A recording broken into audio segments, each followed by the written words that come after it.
Hey guys, welcome to another episode of The Vinyl Den, your channel for record collecting by record collectors. My name is Nick. I'm Ian. And today we're going to talk about some of our favorite side projects. If you haven't done so yet, make sure you click on that link down below. Go check out the Vinyl Den Facebook group. It's just a cool place to continue the music conversation. There's also a couple other links down there. There's one for the Vinyl Den merch page. We get t-shirts and sweatshirts on there. There's a link for the Vinyl Den Apple Music and Spotify playlists where every week we're just compiling music that we're talking about here on the channel, putting it together on a nice playlist for everyone to enjoy. And there's also a link for the Vinyl Den Patreon page. If you want to support the show, it's always greatly appreciated. You can support the show for as little as $1 a month. Of course, if you enjoyed the episode, make sure you give us the old thumbs up. Hit that subscribe button down below. And make sure you hit that notification bell so you're notified every time we release new episodes. So side projects have been a thing in music for a very, very long time. And, I guess it's something that I probably didn't really start thinking about until I was probably in my teens. So it's probably like a lot of those 80s and early 90s side projects that are probably really great that I just never really paid that much attention to. And arguably, I mean, for us in our lifetime, like big ones would be maybe like the Traveling Wilburys. Yeah. You know, that was kind of like the first big one that we were aware of. Yeah. So going back, there's probably tons more. Yeah. And there's, I guess, I guess I look at side projects a little bit more narrowly also, because I went online and they had like Temple of the Dog listed as a side project, which I consider that more of like a tribute band than a side project. There's a lot of stuff that when I look at it and see on like top side project lists, there's some of those bands I don't really consider side projects. So I guess the way I look at a side project is, it's a band that splinters off from an artist that's still involved in that band. Like, I don't consider Audio Slave a side project. Or arguably like Foo Fighters. Some people would call that a side project, but it's not. It's not. Yeah. Nirvana ceased to exist and, just became the next project for Dave Grohl. Yeah. So I think all the albums we're going to talk about today are albums where, a member of the band, in the spare time of their main band that they're in, broke off and did something different. Right. So you guys know I'm a big Blink-182 fan, so of course I'm going to have something Blink-182 related in here. And one that it took me a really long time to warm up to this band. And I know a lot of Blink fans really love this, and some Blink fans actually love this album more than a lot of the stuff that Blink-182 has released. And that is Boxcar Racer. This was early 2000s, like 2002, I think, somewhere around there, like the early 2000s period. And this is an album that this is Tom DeLonge and Travis Barker.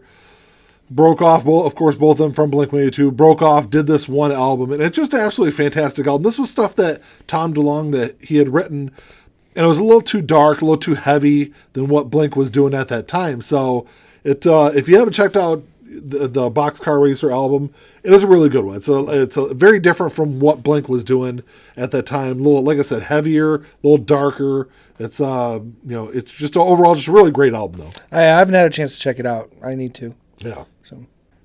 So one that I got, I didn't bring an album to show. I actually have it, but it's Hollywood Vampires, which has Alice Cooper in it, Joe Perry from Aerosmith, and it's very much a side project. Yeah. It started out with, back in the early 70s when Alice was doing his heavy drinking, he had a group that got together basically just to drink. It was Alice and John Lennon and even Jim Morrison was in there. Yeah. So, jump ahead 35, almost 40 years later, and Alice Cooper puts together like this little super group as a side project in honor of those guys, because most of them are all dead now. Yeah.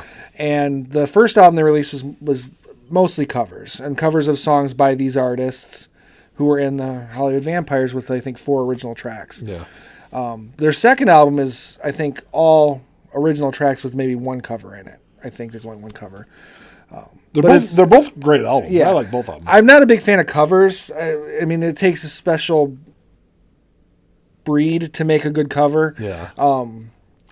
And I mean, those covers are good, but when I think of a good cover song, I'm thinking Guns N' Roses with "Knocking on Heaven's Door" or "Sympathy for the Devil," because that's one of my favorite covers of all time. Yeah. But their original work is very good. Johnny Depp is a fantastic guitar player. Yeah, see, I didn't really think he would be, but yeah, Right. he is. And come to find out, he actually taught Joe Perry a few things that Joe Perry's like, oh, I've never seen anyone do that before. So, and I think he wrote a lot of the second album too. Or, Did he? Yeah, wrote a good chunk of it with Alice. It's definitely worth checking out. Yeah, definitely check it out. And that's the first one for me. So sticking with a side project from one of my favorite bands, this is the album by Arthur, Watch the Years Crawl By. Arthur is a side project of the punk band MXPX, and this actually has all the members of MXPX plus one additional member. And Arthur was a side project they started, I believe, back in '99. They released an EP, and then they did this album back in 2009. So this is like 10 years, like to celebrate the 10-year anniversary of Arthur. But Arthur is a band where, kind of the same line with Boxcar Racer, it was just different music than what MXPX was doing at that time. But they wanted to record them. They thought they were really good songs, and this is an album that I didn't even know this was available on vinyl for a long time. And it's probably one of my favorite albums that I have on vinyl. It's like a way to be experimental without, alienating your fan base. Yeah.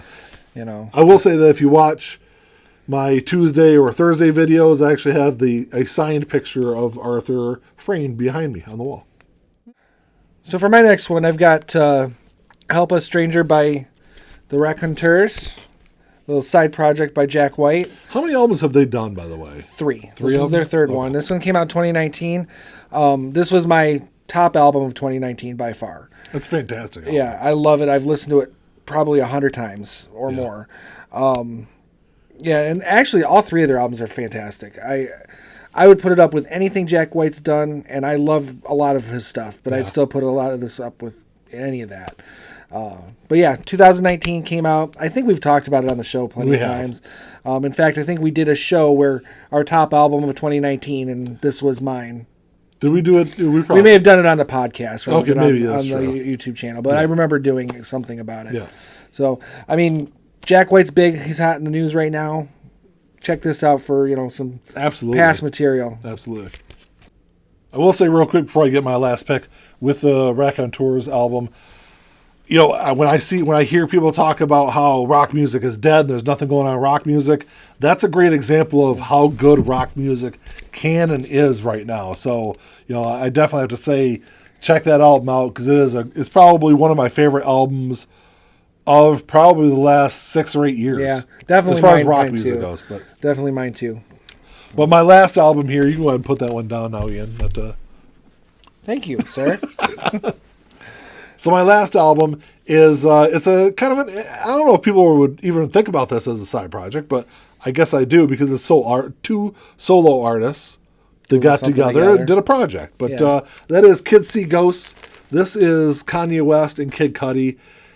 Speaking of great albums and some of my favorite albums, this is probably one of my top 5 rap albums of the 2000s. I mean, this is just an incredible album.